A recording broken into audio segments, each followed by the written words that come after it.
video is broadcast on LSL Podcast Channel. Thank you for listening. Please subscribe to the channel. You are listening to the Laura Ingraham Show, 855-40-LAURA. We'll dig into this Roy Moore scandal, the burgeoning fight within the Republican Party about DACA and what's going to happen to that, and Donald Trump in the Philippines discussing our relationship with Duterte, who, of course, himself has all sorts of issues with human rights violations. And Donald Trump, by all accounts, has had an incredible trip to Asia, representing our country well, and talk about defiant. He's defiant on trade. We'll play some of that for you. Everyone was arguing that Donald Trump was giving up the store on trade with China until he actually gave a phenomenal speech last week in Vietnam. So he leaves China after all the pageantry. He goes to Vietnam and says, guess what? We're nobody's patsy. We're not going to do this anymore. That was fantastic. And the Roy Moore allegations continue, of course, to be a gift to the Democrats and a cloud hanging over the GOP. There's no doubt about it. Hannity had Roy Moore on his radio show. And for all of you who've been under a rock over the past week, you don't know what I'm talking about. This is the fact that Roy Moore, who is that former Chief Judge of the Alabama Supreme Court, who was removed twice from office as defiant on the Ten Commandments monument removal issue, and he was removed from office, became something of a folk hero within Alabama. He was part of that scrum of candidates who ran for Jeff Sessions' seat in that special election. I actually endorsed Mo Brooks, who was and is phenomenal on immigration and all these other issues. He made a mistake in not endorsing Trump or being very kind of anti-Trump during the primary, but then he screwed his head on straight after Donald Trump won the nomination. But nevertheless, he was not kind to Donald Trump, Mo Brooks, during the primary. However, he's really good on all the issues. So that's why I supported Mo Brooks. But Mo Brooks didn't make the runoff, and Mitch McConnell and the gang got involved in supporting the interim senator, Luther Strange. And they got Donald Trump to support Luther Strange. You know what I say? Thank God Donald Trump actually didn't support Roy Moore now. Imagine if he had gotten behind Roy Moore. Now, that would have just thrown this. Again, I'm not talking about whether the allegations are fair or not fair. I think any man or any woman, frankly, in the workplace who is up for some big promotion later on in life and finds out 38 years later you're accused of something, you can never disprove it. Really hard to disprove it, at least. And you can't prove it. Can't prove it, can't disprove it, but there you have it. That's the way politics is. Is it fair? No. Is it unfair? Yeah. There's not really a legal question probably involved, unless apparently she wants to go to the authorities all these years later. There is no statute of limitations for crimes of this sort against children. And, in fact, being involved with a 14-year-old is, if this allegations are true, is absolutely reprehensible and criminal. It is a criminal violation because it amounts to the assault of a child, even if it's you can't say even if it's consensual, because someone under the age of 16 cannot give consent legally. This is when I'm really glad I'm a lawyer too, by the way. I'm so glad I'm a lawyer. I say that a lot, but I'm really glad I'm a lawyer because I see with legal training and having practiced law, you do see the angles. You see the angle for the women coming forward, the possible angles. And ditto, you see the angles on the political side. I have a way of kind of looking at it from the both left and the right, because there are a lot of establishment Republicans who are happy to declare Roy Moore fini, dead, gone politically. And it gives them an opportunity to say, see, we were right. The guy should never have been in the runoff. He should never have been the nominee. There were rumors about this guy floating around for years that he has a issue with women. I don't think it was necessarily young women, but I've heard people say that. I had never heard anything about him, but I'm not in Alabama. But it is interesting that if Mitch McConnell hadn't gotten involved in this, someone like a Mo Brooks could very well have been in that runoff and might have actually had a pretty good chance. I mean, the establishment should have never gotten involved in this in the first place. Let the people of Alabama figure it out for themselves. And now you see The sort of chickens coming home to roost. There are a lot of people in Alabama who see this as another Washington attempt, in this case the Washington Post attempt, to run their state and to determine who should be their senator. And they don't like that. The South has a view, I think, of the Northeast and Northerners, not because of slavery or anything, but they have a view that you think we're all stupid and backwater and dumb. We're not dumb. We know what we're doing. So stay out. If we decide we're not going to go with Roy Moore, we won't go. We'll elect Doug Jones, who's for partial birth abortion. He's for aborting children right up to the time they're out of the womb, coming out of the womb. That's what he's for. So I guess you pick your poison depending on what you believe. Doug Jones believes in infanticide. The man is a nightmare on all his political views. He no more represents the core of the Alabama voter than someone like a Barney Frank would have. Okay, so you might as well elect someone like Barney Frank or Chuck Schumer to be senator from Alabama if you're going to elect this guy, Doug Jones. On the other hand, got these late in the game allegations against Roy Moore, and I frankly don't know why he went on Hannity's radio show, because I frankly thought he did himself no good and perhaps hurt his case, as I said on Friday on Fox, hurt his case by what he said. Now, we're going to play kind of a lengthy clip here. We want to play the whole thing. 2 clips, I guess. But listen very closely. I know a lot of people at the end of the week are off doing other things, so you might not have seen this or heard it. Hannity replayed it on his TV show. But this was Roy Moore and asked tough questions by Hannity in an extended interview. Let's listen. Would it be unusual for you as a 32-year-old guy to have dated a woman as young as 17? That would be a, 15-year difference, or a girl 18. Do you remember dating girls that young at that time? Not generally, no. If I did, I'm not going to dispute anything, but I don't remember anything like that. But you don't specifically remember having any girlfriend that was in her late teens even at that time? No, I don't remember that, and I don't remember ever dating any girl without the permission of her mother. Okay. Does any of that sound odd to you? As a grown man, as a 31 or 32-year-old man, you're in a situation where you have to ask a mother's approval? Of course, implicit in that is that you're dating teenagers.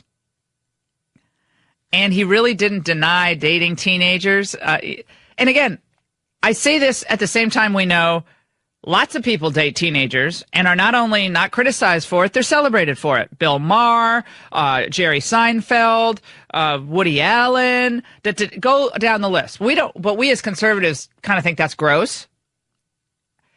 If a 31 or 32-year-old man tried to date my daughter at age 17 or 18, they'd have to pick him up at the bottom of a staircase.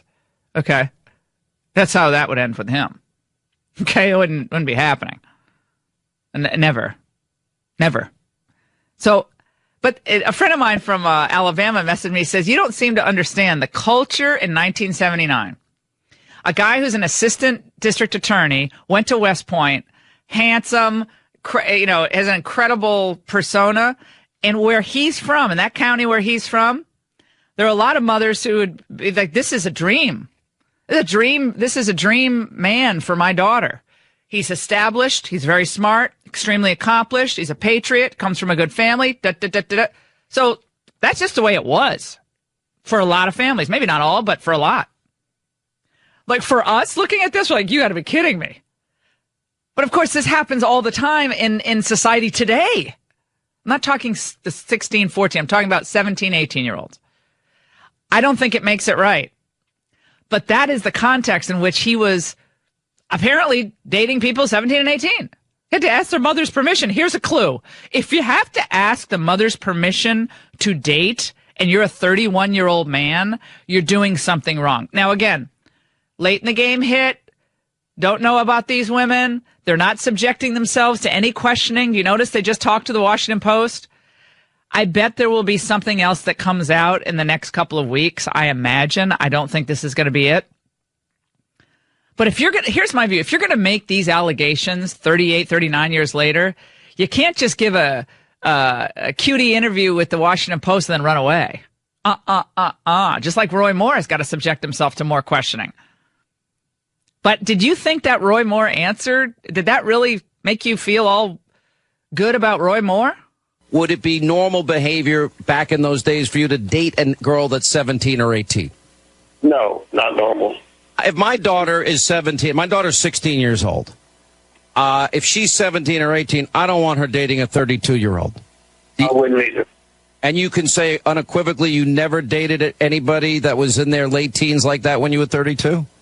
It would have been out of my customary behavior. That's right. That's not a good answer. You know what I do if I'm the prosecutor in this case? We rest our case. I just sit down at that point. And then I bring on two people who say, two people in their 80s who say, well, yes, he did, in fact, date my daughter who was 17, 18. It was very customary for him. But see, this interview did not help him at all. Why did he do this interview? Don't do an interview if your answers aren't good. It wasn't, no. Can I just play that answer, James? You got to keep playing this stuff so people understand why I find this answer to be weird. Now, was it customary for you to date people who were 17 or 18 years of age? It would have been out of my customary behavior. That's right.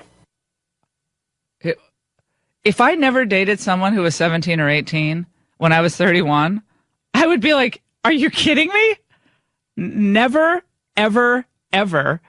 Or I would say, if it was true, yeah, but 18 years old is, by the way, an adult in Alabama, and frankly, 17 years old, you can date. There's no crime in dating a 17 or 18, or even a 16-year-old, believe it or not, back then. I don't know if the law has changed, but back then, there was no problem. But I wouldn't answer like that. Now, maybe he's just nervous, and I know he feels like it's really unfair, and politics is unfair. Let me just say, look at what they're doing to Trump. Look at what they're doing to this man. And sometimes Trump steps in it. I mean, he shouldn't have had that conversation with Putin and said, oh, well, I believe Putin. That wasn't at all smart to say. So but they're being unfair given the fact that he's had so much success, given the fact that he has been a incredible force for good in our economy, the judges he's put forward. So they're being unfair to Trump. Yeah, that's politics. They're unfair. Look at the junk they write about yours truly. I mean, it's just par for the course. Like, I wouldn't be surprised if they wrote Laura has 7 kids living in other countries. You know, I mean, at this point, they would say anything about me. So I'd be like, okay, I don't even care. At this point, I don't even care what they write. It doesn't even bother me. So that's where we are. 855-40-LAURA. I want to hear from Alabamans. I played a montage on TV Friday night from this show where we put together all the calls. I think we had to cut it down because it was too long, but we didn't get one call from Alabama saying Roy Moore should step aside. By the way, if he steps aside, his name is still on the ballot. We discovered that the governor can delay the vote, giving them time, and there's a lot of technicalities that I discovered in my reporting on this, but they can delay the vote. The question is, if they delay the vote, can they redo the ballots? There's some fuzziness on that question. But she can delay the vote, but she said she wants the White House to okay that. I don't understand why the White House has to okay that. You can do it yourself. 855-40-LAURA. And Roy Moore is threatening to sue the Washington Post. He's threatening to sue them. No, I'd like to see that lawsuit. Remember, you get discovery. When you sue, you get discovery. So you can sue, but I'm not sure that's going to help anything right now. 855-40-LAURA. We'll take a break. Your reaction as the issue of the Deferred Action for Childhood Arrivals, DACA amnesty, is up for grabs over the next 2 weeks, meaning we have an opportunity to really get some concessions from the left. Will that happen? A lot more coming up. Don't go away. If you've listened to my show for any period of time, you know how much I love Food for the Poor. They do what they say. Their financial integrity is unequaled, and I've seen their work personally. I'm so excited to work with them again this year. In Haiti, 1 out of 14 children will never see the age of 5 without our help. Together, we're going to save the lives of 4,200 children. $50 provides food for a year and clean water for life for a suffering child. Call 844-868-4673 or go to lauraingraham.com. That's 844-868-4673 or go to lauraingraham.com. I know you purchased a timeshare and there was a time where you loved it. Then you didn't. You've learned the contracts are perpetual. The fees constantly go up, and you can't get the dates or destinations you want. You've tried getting out of that crooked contract with no luck. Well, I've done my research, and I want you to call my friends at Resort Release. ResortRelease.com helps timeshare owners legally terminate their contracts and end all future payments, guaranteed. They've even earned an A-plus rating from the Better Business Bureau. Go to ResortRelease.com or call them at 855-66-LAURA. Resort Release gives every customer a 100% guarantee that lets you legally and permanently walk away. If you don't get out of the contract, you don't pay a dime, period. 2018's maintenance fees are due any day now, so get out now before you have to pay again. Visit resortrelease.com or call them at 855-66-LAURA to see if you qualify. All right, let's go to Susan in Alabama on line 4. I want to hear from Alabamans. Is it Alabamian? I should know that, or Alabamans. Susan, what's my problem? Which one is it? Alabamians. Got it. Alabamian. Go ahead, girl. Yeah, my point is just that the local news is responding with pictures now of people when they were 14, or posting Twitter comments of people and saying, hashtag, this is what I was thinking about when I was 14, and this is a picture of me when I was 14. And it's just a hit piece, and it's just apparent to me of what they're trying to do. They're trying to sway my vote, just like Washington Post is trying to sway my vote. And they're not going to sway my vote. I initially was for Mo Brooks because I'm from North Alabama. Yeah, you're like me. I was for Mo. Mo is my guy. Right. But anyway, so South Alabama wanted Roy Moore, and I'm familiar with Roy Moore. All right, you're going to vote for him, yes or no? We're out of time. You're going to vote for him, yes or no? Okay, another person's mind not changed. You're listening to the Laura Ingraham Show, 855-40-LAURA. Coming up, we're going to talk to this very cool professor of legal history. Is going to tell us a lot about what's happening with this current mess involving Moore and how this might play out politically. Heather in Florida, line 3. Heather. Hi, I just wanted to say that we will absolutely continue to support Roy Moore. It's very customary in the South, in Alabama, Texas, Mississippi, to ask a parent's permission to court their daughter. That's a Southern thing, so it's not going to sway my vote at all. My daughter's at University of Southern Alabama. We're very proud. She's 22 years old. She and her sorority girls are voting for him, and we will not let this go on that way. That is amazing. Wow. See, I think people smell a rat here. Even if they don't like Roy Moore, though, a lot of people, I don't really like him that much, but this can happen to anybody. And I'll tell you, no man I know is like excited about employing women now with this, with this 30 years later thing. It's hard. And men who do this should be thrown out of any company, and women have to be bold enough and strong enough to complain at the time, especially adult women, of course. Believe it or not, 2018 right around the corner, and that means come January 1st, your car is going to be another year older, and it'll cost more to fix it. You know the drill. And if you're out of your manufacturer's warranty, well, bad news. That's why you have to get Car Shield like I did, and then you have extended vehicle service protection. And it's affordable, can save you hundreds, even thousands of dollars for a covered repair. And they even have plans that cover your car's computer, your GPS, electronics, and a lot more. So if your car's between 3 and 12 years old, it doesn't mean you have to pay high repair bills. You can have your favorite mechanic or your dealership do the work, and Car Shield gets them paid directly. Sign up today, and as a special welcome, you'll get 24/7 roadside assistance and a rental while yours is in the shop. Again, Car Shield administrators have now paid out close to $2 billion in claims, and they're ready to help you as well. Extended vehicle service protection makes so much sense. Be pragmatic about your vehicles. Call 800-CAR-6100. Mention the code Laura. Visit carshield.com and use the code Laura to save 10%. Remember, carshield.com, a deductible may apply. That Nicole Wallace, that's it. They have nothing.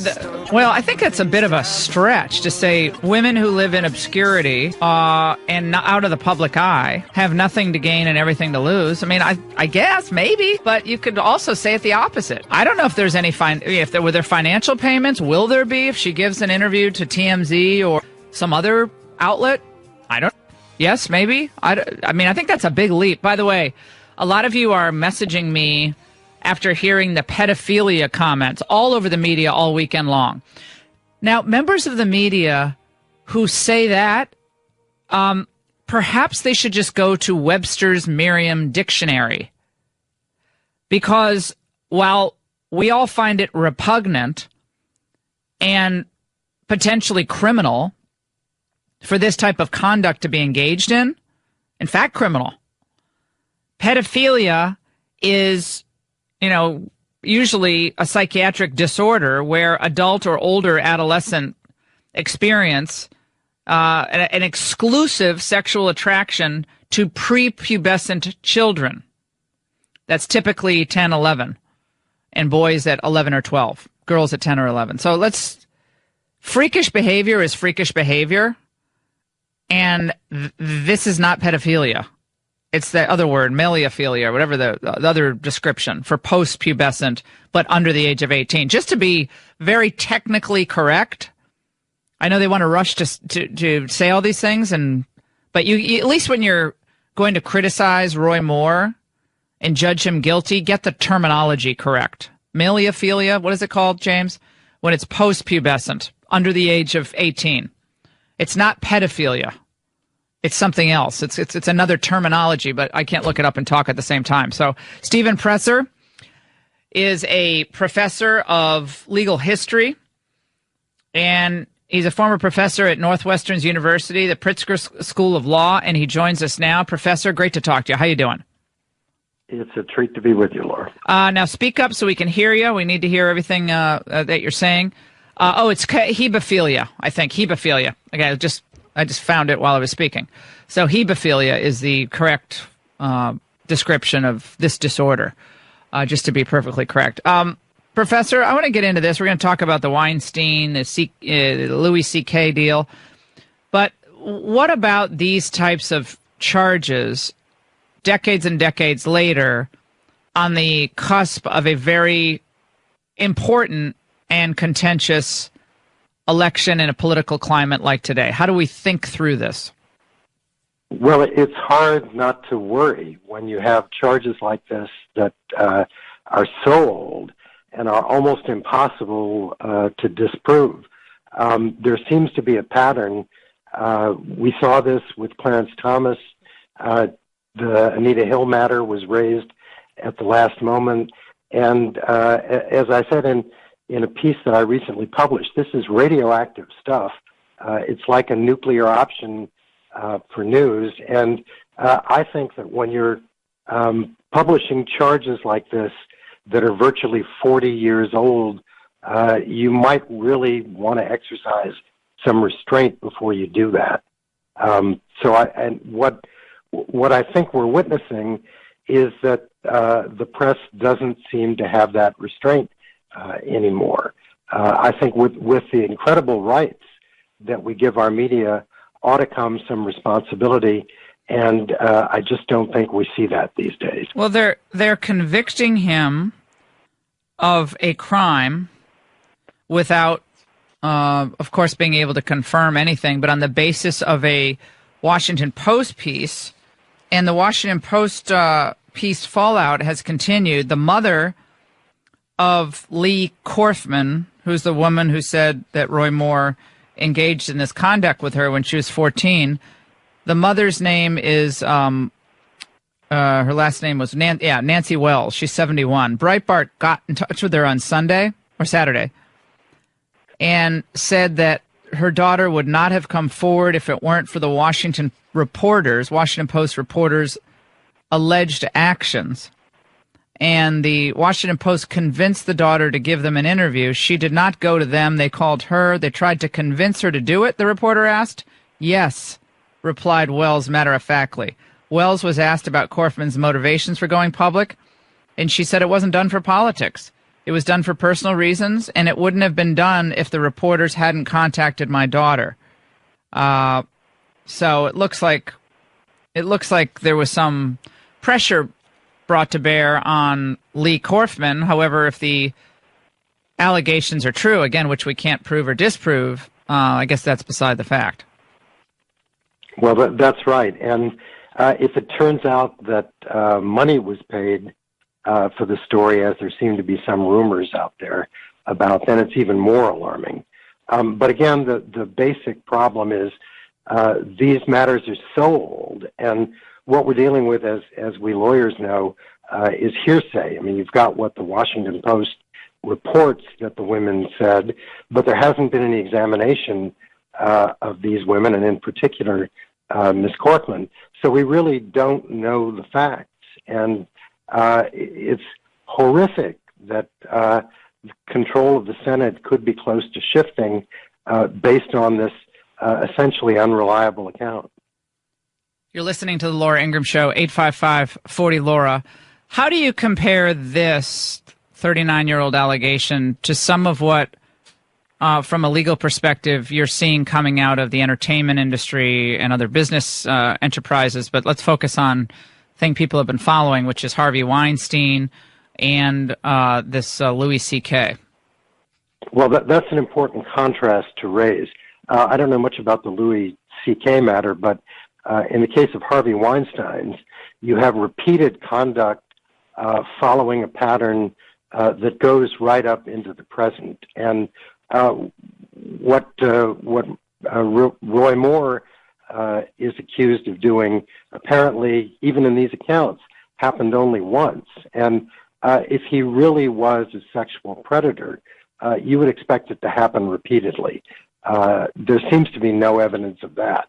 So what you've got is a clear case, I think, of horrific abuse in Weinstein's case, and an extremely questionable one in Roy Moore's.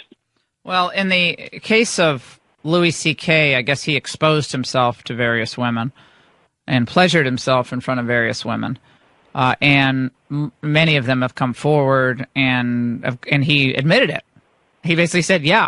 And his Professor, you have to look at his statement admitting the behavior, because I think the statement admitting the behavior also speaks to the utter depravity of the individual. I'm not going to repeat what he wrote in the statement, but there are at least two lines that are so gross, and how he refers to his own anatomy, that it's just, again, it's a bad deal when, again, I feel like it's back in 1998 or 9 when you have to grab the remote control when your kids are watching TV in the morning. Like, I have the news on, and my kids look up at the screen, they hear sexual events. I have to grab the remote and turn it off. I can't even watch the news in my own kitchen. Can't watch it. No, and the contrast that you draw again is a very powerful one, because there are certainly people who would say that Ray Moore's record as a West Point graduate and as someone who's been married for more than 3 decades doesn't fit the pattern that you described for Louis C.K.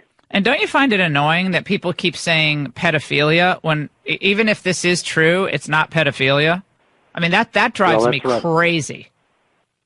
No, there's a rush to judgment and a herd mentality out there. And it's that extraordinary power that suggests there ought to be some responsibility, which we don't seem to have in the media these days. Professor, great to talk to you. Thanks so much. Professor Stephen Presser, about the rush to judgment in this case, and distinguishing this from what we've heard in the repeated allegations against Harvey Weinstein. We'll take a break. 855-40-LAURA. A lot more to get to. Trump's approval rating, where is that now? And believe it or not, House Republicans, their numbers are still in the toilet. We'll tell you just how bad that is. Showing 46% of likely U.S. voters approving of President Trump's job performance, 53% disapprove. The latest figures include 30% who strongly approve of the way the president is performing and 44% who strongly disapprove. So it's better than what the media want you to believe. It's not exactly where he wants it. He wants it to be higher than that. And I think it will be higher than that if he keeps focused on the most important issues of the day. So that's something for you to keep in mind. Also, House Republicans. This is why, they should just listen to what Trump says to do and just do it, because he's more popular than they are. House Republicans are actually down to... The House Republicans still have a much lower approval rating. The last time I checked, it was about 22%, but there are new numbers out that are going to be handed to me any moment. So House Republicans need to get their numbers up, and they get their numbers up and get into a better place for 2018 if, in fact, they get legislation passed that makes the lives of average Americans better. That means a good tax reform package. That means when you conference with the Senate, make sure the tax reform is simple, easy to understand, and has broad-based benefits. It means the people who pay most in taxes should, in fact, get also a tax cut. It doesn't mean they should get the lion's share, but the idea that anyone should pay more taxes when you have a House and a Senate in Republican hands with a president who's Republican is abysmal. It means that they should not give away DACA amnesty for a promise of enforcement. They should get something like chain migration, ending chain migration in exchange for any DACA amnesty. That means the Dreamer amnesty. If they are perceived to be rolled on the issue of amnesty, in my mind, they're going to hurt themselves terribly in 2018. By the way, the Alabama issue, more news on that. Nearly 40% of Alabama evangelicals said in a new poll that they are now more likely to vote for Roy Moore following allegations of these sexual misconduct. 37%, according to JMC Analytics, of evangelicals surveyed that the allegations make them more likely to vote for him. Just 28% said the allegations made them less likely to vote for Moore, and 34% said the allegations made no difference in their decision. But according to polls in Alabama, Doug Jones, again, who favors and is for infanticide,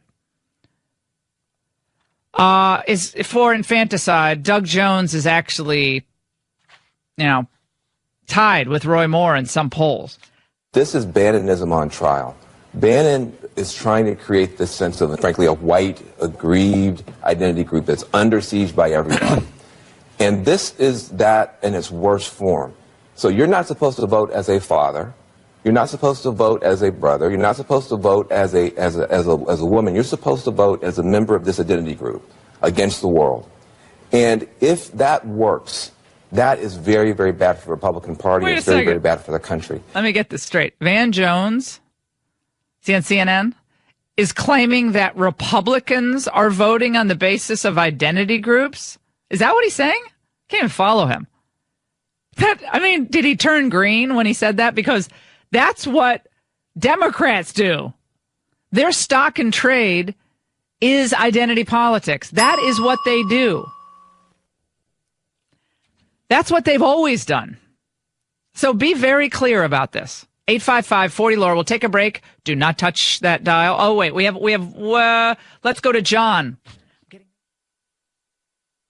We just lost John. All right. What we're going to do is reset. Graham Allison's going to be with us, political scientist and professor at the John F. Kennedy School of Government at Harvard.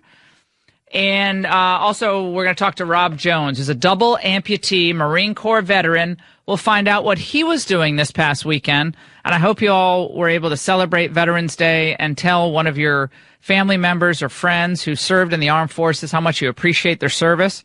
We certainly did.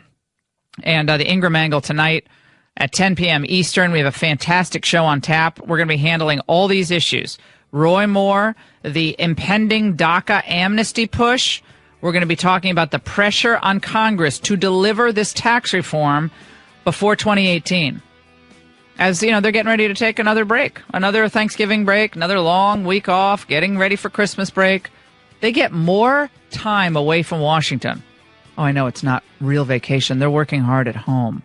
I think they should stay in session until they get all this stuff done. What do you think? 855-40-LAURA. You're listening to The Laura Ingraham Show, 855-40-LAURA. The media, of course, swirling around any sense from this administration that they're willing to give Russia, any credibility in what they're claiming about not interfering in the election cycle. Donald Trump spoke about this on Air Force One in an off-camera briefing, and it was not on camera originally, but basically said, Putin came up to him and said, I didn't do this. And Donald Trump essentially said, I believe him. He really seems like he's really annoyed by these charges and wants to have a better relationship with the United States. The problem is Mike Pompeo, the CIA director, and all these former CIA directors and intelligence chiefs are all very adamant that Russia, in fact, did try to meddle in the election. We have the Facebook bot issue. We have the fake ads on Facebook from Russian sources. Obviously, their attempts to get into and hack into email systems and so forth, as we've seen with other countries. But specifically with this election cycle, I don't think it's wise for Trump to go there. And so he had to back down from that and say, after Mike Pompeo comes out and says, we stand by our report that we did, our intelligence finding that Russia did indeed try to sway the election. Now, they were not successful in swaying the election or changing the results of the election. The election is what the election was, but yeah, they were trying to. And so the president you just heard there backing away from that. But I find it so fascinating that the Democrats now want us to have no relationship with Russia. All they were doing in the Obama administration was falling all over themselves, trying to have a reset with Russia. John Kerry was running over to Moscow all the way back into the 2016 election cycle. Back, I think it was August, John Kerry went over there, September. Kept trying to convince them. I'll go back and pull up the articles, but he was desperate to change the dynamic, our relationship with Russia, because why? We needed Russian cooperation in the hunt for ISIS, to shut down and defeat ISIS. If we can share intelligence with Russia on common goals, then that's all, always, really important to do. And yeah, Kerry met Putin way back in, July 2016. And then in the spring, he was there as well. He was like shuttle diplomacy, desperately going back and forth to Russia. Now we can't even go to Russia, apparently. Do you think that's smart for us to have such strained relations with Russia? I think you can call them to the mat on their attempt to muck around with the election cycle, which frankly I wish Donald Trump had done. And also say, look, we want to work with you, but this stuff ends now. You're not doing this anymore.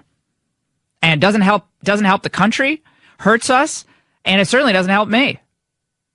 If we can work together on certain things, great. If we can't, we're not going to work on them. But let me be clear to you that I stand for the American interest. I know you stand for the Russian interest.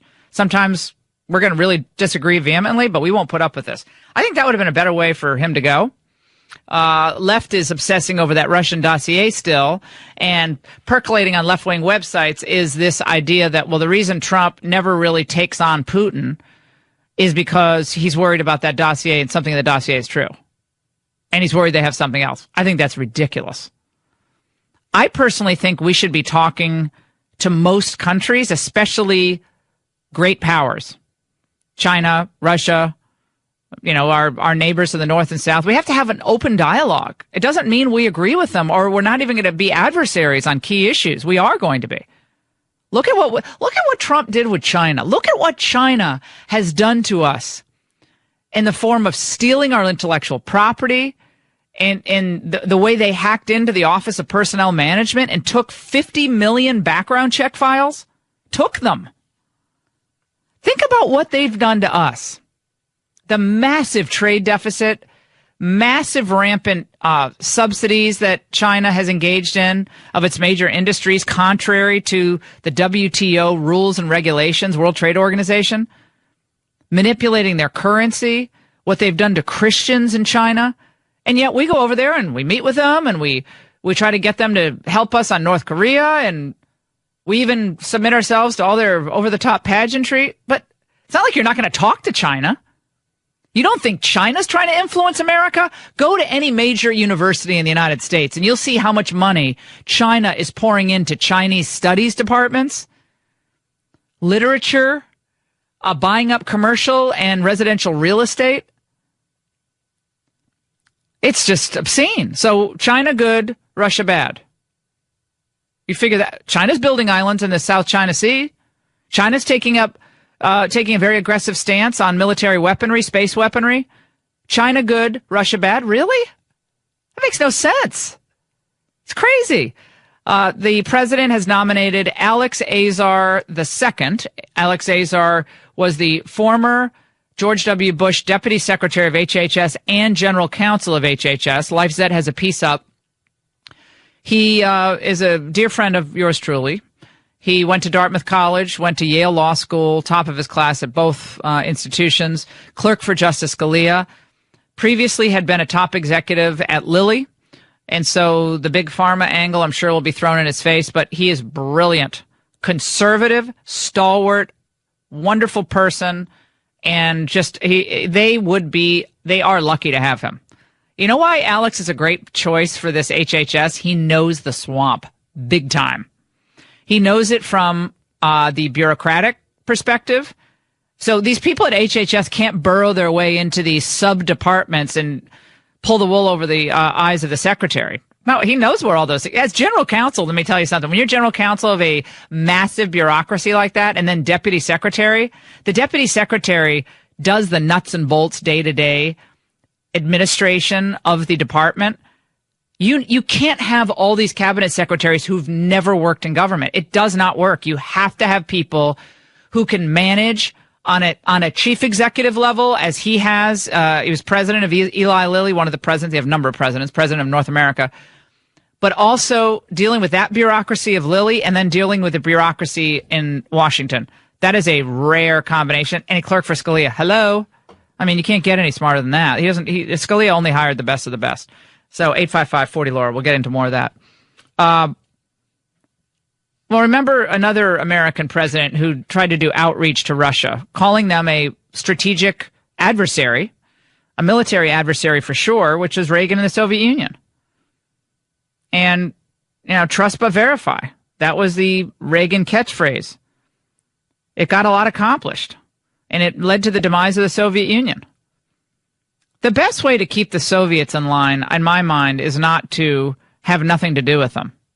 Certainly not to believe everything they say to us. I mean, a former KGB guy, of course he's going to say he had nothing to do with the election cycle. And maybe in Putin's mind, he didn't. Maybe in Putin's mind, he's like, look, we tried, but we didn't. So who knows what is going on in his mind? But Putin is he's trained and schooled in psyops and this type of one-on-one strategy. The Russians are very unhappy about this perceived snub of Putin as well. The state media is not happy.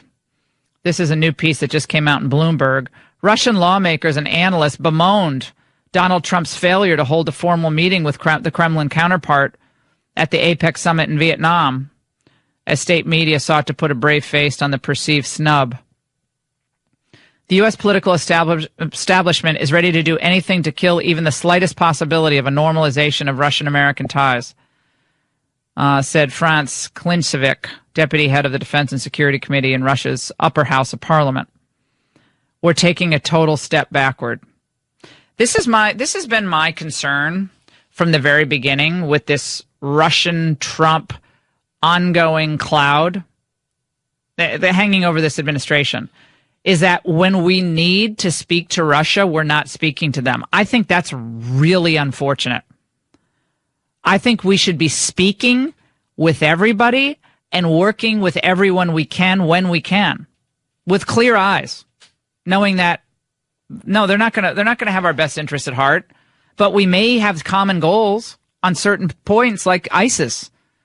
Maybe even in Syria, we could work out something with the Russians. Maybe as a hedge against China. You see, what I don't think is smart is for us to totally give the cold shoulder to Russia, sending them flying into the arms of President Xi in China. The Russo-Sino alliance is not going to be good for us. They're already doing joint military exercises, 2 communist countries up against the United States of America. I don't think that's helpful. I think we want a hedge against China. Who's going to give us a hedge against China? What other country?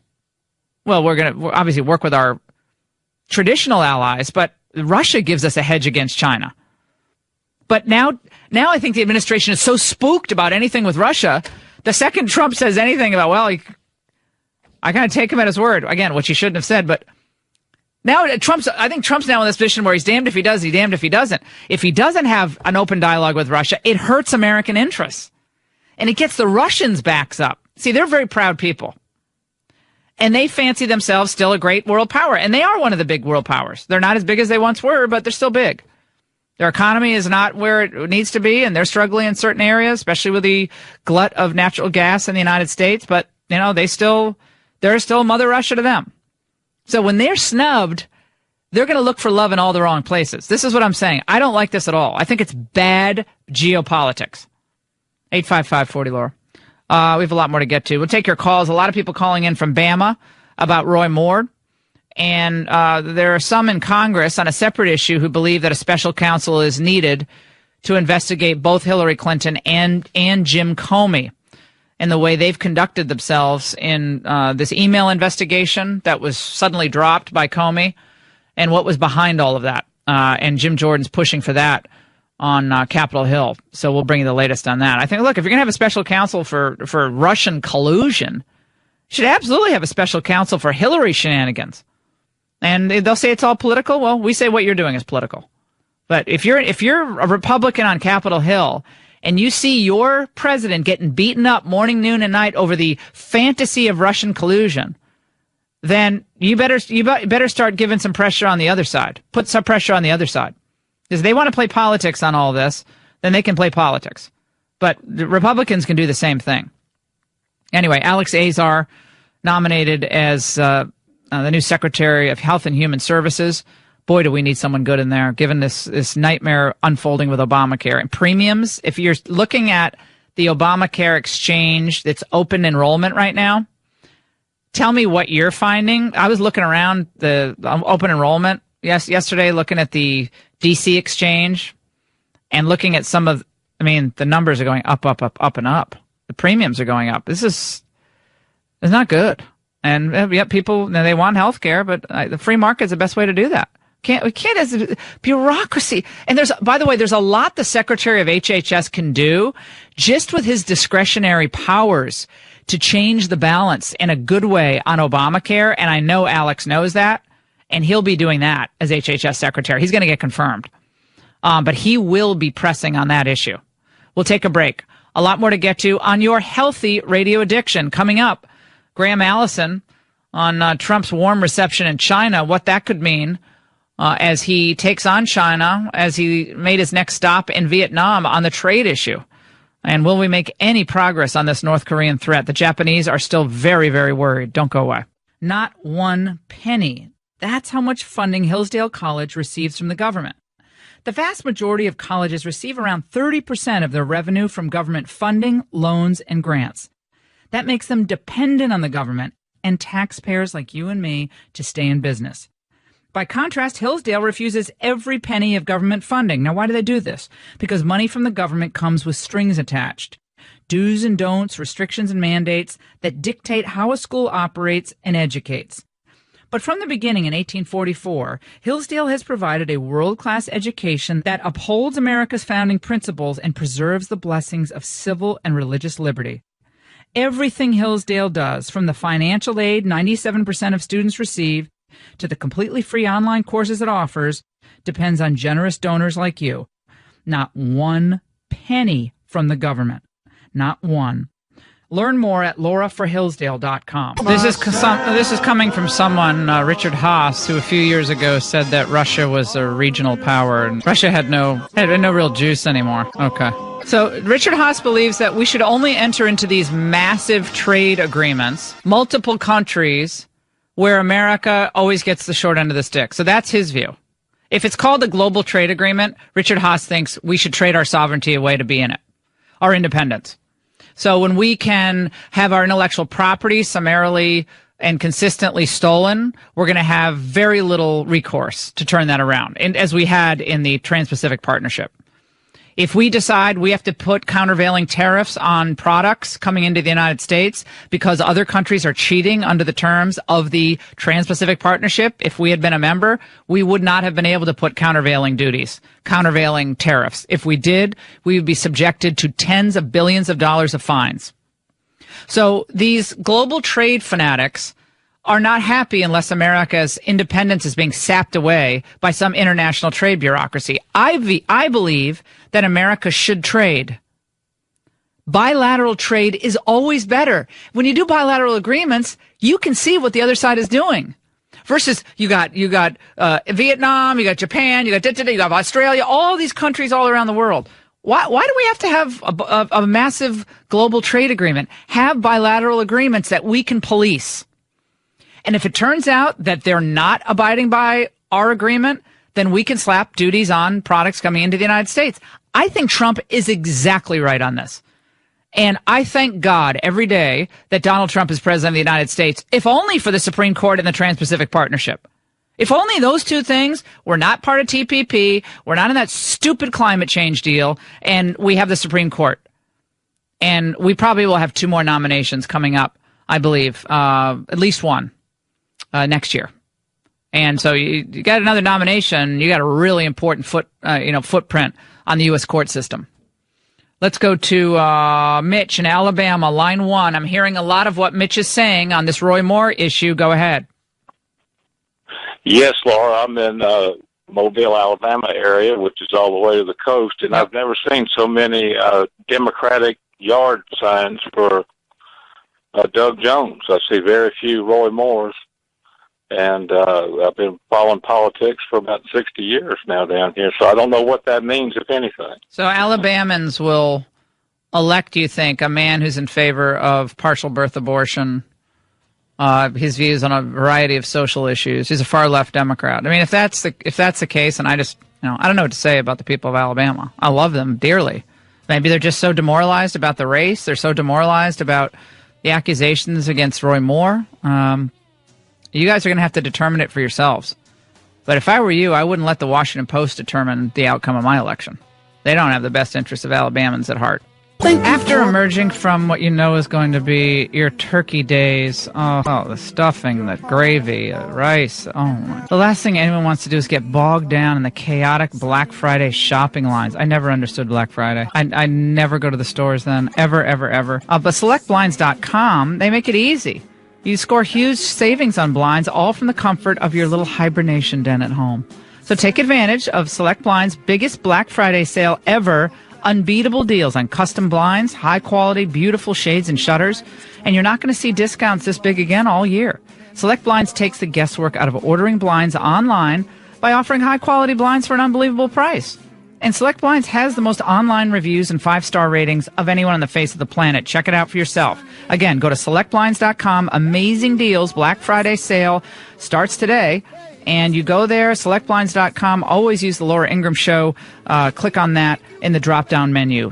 That was that character from San Francisco, Arash Aramesh, who fancies himself a national security expert, alleging that, Donald Trump has just been totally bought by the Chinese, by the pageantry and the pomp, and that he was just sucking up to President Xi, and it was embarrassing.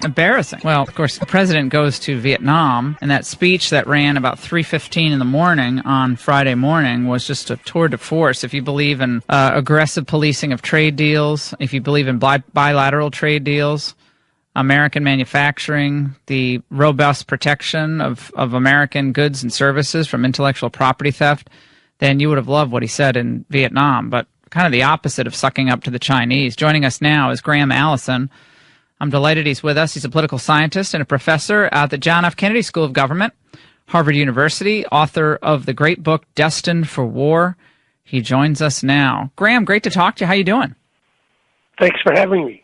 So give me your sense on, we'll talk first about Trump on the China question, specifically on the trade issue. After the pageantry of his trip, he goes to the Forbidden City, and no president, I guess, had gone there before. Am I saying that correctly? Correct. I think that's right. Basically, it's hard to tell from the pictures and words that we've seen so far how much business President Trump succeeded in doing. I think he clearly, the top of his agenda, and I think correctly, is North Korea, which is in the months immediately ahead going to acquire an ability to strike the American West Coast, San Francisco or Los Angeles, with a nuclear warhead, unless it's interrupted. And Trump has made it clear he's going to do everything in his power to prevent that happening, up to and including attacking North Korea, even though he knows that's extremely dangerous. So the hand he inherited was a lousy hand. I think that's exactly right. There were not many options. He's targeted China, and specifically Xi Jinping, in his hope to persuade Xi Jinping that Xi should stop Kim Jong-un from testing further ICBMs, and therefore acquiring this capability. And in order to persuade him, he's threatened him, he's flattered him, he's feasted him and feted him at Mar-a-Lago. He's respected him. So exactly what's going on here, you can see the actions, you can see the words, but obviously the business is being done in private. And I think we're going to see in the weeks and months ahead either one of two things. Either Trump's going to succeed, and Xi is going to pull the string or squeeze basically the oil lifeline to North Korea and stop Kim Jong-un right now before he conducts further ICBM tests. That's option one. Or option two, he will fail in this very, very ambitious and difficult effort. Well, I think this is the way I look at it. Then we'll see what happens. This is the way I look at it, Professor. We've tried a lot of things with China. We brought them into the WTO with great fanfare. We assented to that. We were told by Alan Greenspan and President Clinton that this was going to be a new step forward. There was going to be this great new era of opening up China markets to trade, and America was going to benefit greatly. And what happened was America fell further and further behind. The trade deficit grew every year. It's going to grow this year. Last year it was $347 billion. This year it'll be about $360 billion. And China has used that money to do a variety of things. They've built up their space weaponry. They are unveiling supersonic jets, new Magic Island dredging machines that I can't believe I'm even saying that on radio because it sounds so boring. But these are important pieces of technology that tell us where China's ambitions lie. And their 2025 agenda, which is the Made in China 2025 initiative, they aim to capture every major part of manufacturing and production in the world. And that's ambitious. But they put out their markers. And the question is, what is America's future going to be if China does become the greatest military power in the world? They already have the largest standing army. So what is our position going to be? Are we going to hold China accountable, or are we just going to kind of sit by and cheer on the fact that a communist nation is surpassing our own? I think all the things you said are correct, and I think that basically this is a problem that's got 4 or 5 different prongs. There's first the substructure, which is the growth of China's economy relative to the U.S. Most people don't get it, but actually China today has a larger economy, larger than the U.S., measured by what both the CIA and the IMF think is the best yardstick, purchasing power parity. So that's already happened. And that happened, as you say, in large part because the U.S. opened their markets to China and did not insist on terms that would have been better for us. Trump's eager to try to change that. Secondly, China aspires to be a great power. I mean, China is serious about displacing the U.S. as the predominant power in Asia in the foreseeable future, and it's on the track to do so. So that's the second problem. A third problem, and the one that Trump has focused on as the most urgent, is on North Korea, which is separate from China, which actually Xi Jinping, he calls this Kim Jong-un little fatty. He has no sympathy for him. Mm-hmm. But nonetheless, this little fatty is about to get the ability to strike San Francisco with a nuclear weapon. Well, that's crazy. So Trump has subordinated the other areas of the competition with China for the moment, trying to persuade Xi to squeeze this lifeline and stop Kim Jong-un before he does this. Because if Kim Jong-un conducts this next series of tests, either Trump is going to attack him, and if he attacks him, we're going to probably have a war in the Korean Peninsula. And if we have a war in the Korean Peninsula, could even become a war with China. Yep. And everybody looks and says, yikes, we can't do that. So that's what he's trying to persuade him. You got to stop this guy. As he told him, you're big, you're strong, you have the power over this guy, just do it. That's what he told him. Now we're going to see what happens. Well, what about this scenario that I've had this painted for me, this picture painted for me? Professor Allison, we're talking to Graham Allison, who's an expert in all things Asia and geopolitical. What if China comes forward and says, look, this is how it's going to have to be for us. We need to be in charge of North Korea. Like, we'll take on North Korea. But in the pledge from you has to be Japan will never become a nuclear power. We will not allow nuclear capability of any of our neighbors in the region. And basically, this area is run by us now. I mean, that's a stark question, but that could be what we're facing, is it not? You bet. And for Americans, we don't like to allow that we might have to give up something in order to get something. But in this world, mostly you got to give in order to get. So I think if she offered Trump that deal and said, look, what I can tell you for sure is we will denuclearize North Korea. We'll take it over, we'll put in our own puppet regime, and we'll manage the affairs there. But you got to guarantee us no nukes in South Korea and no nukes in Japan. I think Trump would accept that deal. And even though I would find it very uncomfortable, I would support him. Yeah, when I talked to President Trump about this 2 weeks ago for the Ingraham angle, he looked at me and he said, we have this thing called thermonuclear war possibility. Because I said, are you going to push them on China? Are you going to push them on trade? Are you going to push them on trade? And look, they're going to do what they're going to do on the trade enforcement side, on the 301 investigation they're doing. But he just stopped everything and said thermonuclear war. Like, that's clearly what's on his mind. And it's a lot more, it's a lot closer than people believe, this North Korea threat against the west coast of the United States. It's a lot closer than people understand. You bet. You bet. And as you've kept emphasizing, and I think this is a very important point, Trump gets it that in order to prevent war with China, however much we're going to fight China on all the other fronts, and we should. So it doesn't require us giving them a pass on bad economic behavior, cheating on trade deals, stealing intellectual property. We don't have to go and pass on anything, but we have to recognize that we need to have good enough relations with China to avoid a thermonuclear war. And before we let you go, just very briefly, I was saying earlier that I believe it's very perilous for the Trump administration to freeze out Russia because of domestic political concerns here in the United States. It's in a freeze-out mode. I mean, you're not going to meet with Putin. Everyone's on, walking on eggshells with Russia. And that means that we do not even have a trust but verify possibility with Russia. I'm just using that as a way of treating them. Yep. They're not our friend. They're our adversary in many ways, but we can work with them on some things. But apparently we're not even talking to them. We're not even having any real conversations. This reminds us of the craziness of American politics. So on the one hand, I think President Trump has a kind of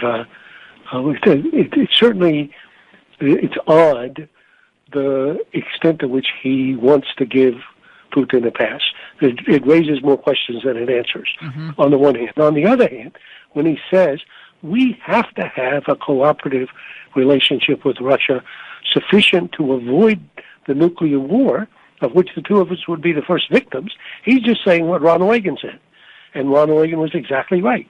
Reagan would say, often conservative Republicans would get after Reagan for wanting to talk to the Soviets or to make deals with them, even to deals in which we had to agree not to do some things we wanted to do with our arms in order to get them to do things, in order to get them stop doing things we didn't want them to do. And Reagan would say, look, a nuclear war with the Soviet Union cannot be won, simply can't be won. Therefore, it must never be fought. So we have to be talking to them. We have to be trying to avoid misunderstandings.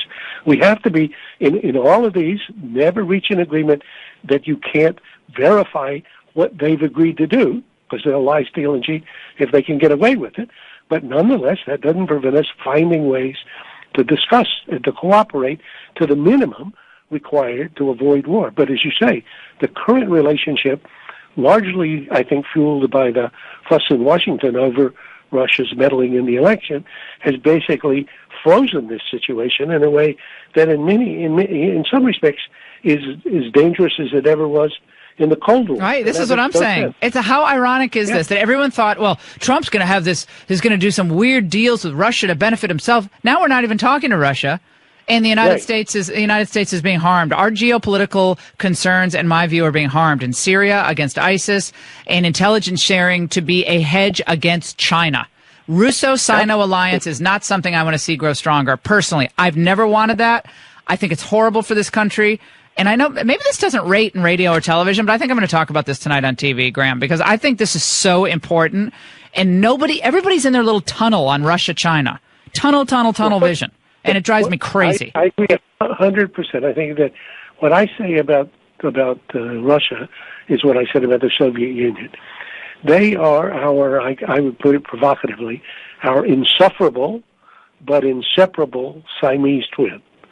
So whatever they do that leads me to want to kill them, and however much I deserve to strangle the bastards, when I think about it, I think, wait a minute, the moment after I've done that, I've just committed suicide. So I have to find a way to live with Russia. Yeah, we'll work with them, and wherever we can. And if we can't, we can't. But we got to figure out a better situation than freezing them out, because that's not working. 855-40-LAURA. Graham Allison, fantastic segment. We really appreciate your voice on this. Author of Destined for War. When we come back, surveillance cameras everywhere in the United States. Traffic stops, in elevators, in entranceways to stores. Everywhere you're being filmed. Guess who makes those cameras? Cameras made by China are hanging all over the United States. The company is 42% owned by the Chinese government. And it sold devices that monitor the U.S. Army base, Memphis streets, sparking concerns about cybersecurity. You think? And we're worried about Russia? We're actually helping China spy on us. But Putin we're worried about? See poor old Putin trying to get Trump's attention when they were walking in the Philippines? They're all walking in the Philippines, and Putin's like this little guy, and he's trying to say, hey, look at me, and Trump's kind of just keeps walking and looks at him every now and then. But Putin's mad about this being snubbed, though. I can tell you that's not going to be good. Do you have a problem with this? That the U.S. military buys anything, I mean anything, made in part in China.